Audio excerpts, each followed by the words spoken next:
उत्तराखंड के हरिद्वार से एक चौंकाने वाली दुखद खबर सामने आ रही है। जी हां, एक युवा पति पत्नी अचानक दुकान पहुंचते हैं, नई मोटरसाइकिल खरीदते हैं, फिर वो 60 किलोमीटर दूर गंगा के तट में पहुंचते हैं और एक हंसते हुए सेल्फी लेते हैं। इस बीच दोनों खूब बातें करते हैं, खूब हंसते हैं और फिर अचानक दोनों गंगा नदी में कूद जाते हैं और दोनों की मौत हो जाती है। जी हाँ, बताया जा रहा है कि पति पत्नी दोनों ही गंगा में छलांग लगाकर आत्महत्या कर गए। मरने से पहले दंपति ने एक सेल्फी ली और सुसाइड नोट लिखा, जिसमें उन्होंने बताया कि वो कर्ज के नीचे इतने डूब चुके थे कि अब निकलना आसान नहीं है। खबर की जानकारी मिलते ही पुलिस ने मृतकों के शवों को ढूंढा, जिसमें पति की लाश तो मिली पर पत्नी की तलाश जारी है। मृतकों की पहचान सौरभ और उनकी पत्नी मोना के तौर पर हुई है। सौरभ एक कारोबारी है और अपने घर पर ही एक ज्वेलरी की दुकान चलाते हैं। खबर के मुताबिक सौरभ के ऊपर कुल 10 करोड़ रुपए का कर्ज था, जिसकी वजह से वो काफी परेशान थे।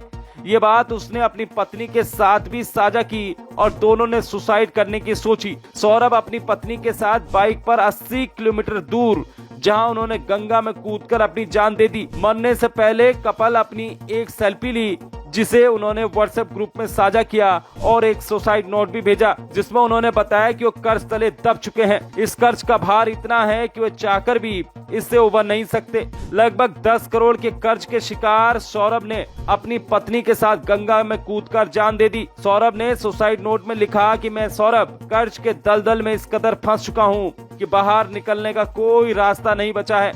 अंत में मैं और मेरी पत्नी मोना अपने जीवन समाप्त कर रहे हैं। हमारी किशनपुरा वाली प्रॉपर्टी हमारे दोनों बच्चों के लिए है।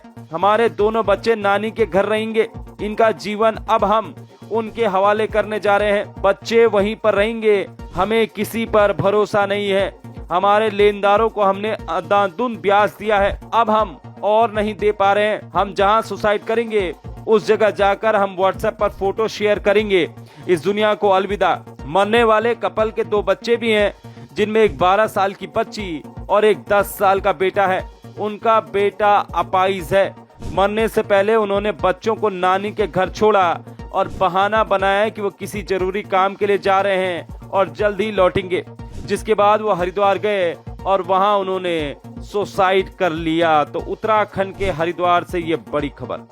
जी हाँ, सौरभ बब्बर जो हैं ये कोतवाली नगर थाना क्षेत्र के रहने वाले थे। इनकी दुकान थी किशनपुरा घंटाघर में और 10 तारीख को ये अपनी दुकान की चाबी किसी अपने नोन को देकर वहां से चले गए थे। इनके घर वाले थाने पर आके इनकी गुमशुदगी दर्ज करवाते हैं। उसके बाद कल सुबह इनके परिजन थाने पर आते हैं। उनके द्वारा ये सूचना दी जाती है पुलिस को कि इनके मित्र के पास एक व्हाट्सएप रिसीव हुआ है, जिसमें जो सौरभ बब्बर हैं उन्होंने एक रिटर्न नोट में ये बात लिखी है कि वो सुसाइड करने जा रहे हैं और बाकी उसमें काफ़ी चीज़ें लिखी हुई थी कि उनके बच्चों की रिस्पॉन्सिबिलिटी अपने नाना नानी को देके जा रहे हैं। बाकी और भी सारी चीज़ें लिखी हुई थी और एक वॉइस नोट भी छोड़ा गया था, जिसमें उनके द्वारा बोला गया था कि जहाँ से वो सुसाइड करेंगे वहाँ की वो फोटो उसमें डाल देंगे। जैसे ही पुलिस को सूचना मिलती है, वैसे ही इनके साथ एक चौकी इंचार्ज और 2 सिपाही इनके परिजनों को के साथ हरिद्वार के लिए भेजे जाते हैं और हरिद्वार कंट्रोल को भी ये सूचना दे दी जाती है। कल से ही हमारी जो पुलिस टीम है इनके परिजनों के साथ लगी हुई थी इनकी डेड बॉडी या फिर इनके बारे में कोई पता लगाने के लिए। वहाँ पर सीसीटीवी फुटेज भी देखे जाते हैं, तो उसमें सीसीटीवी फुटेज में भी आते हुए दिखते हैं और उनकी बाइक भी वहाँ पर लावारिस स्थिति में पड़ी हुई मिलती है। उसके बाद आज सुबह सूचना मिलती है कि रानीगंज में इनकी डेड बॉडी जो है वो बह के आई है।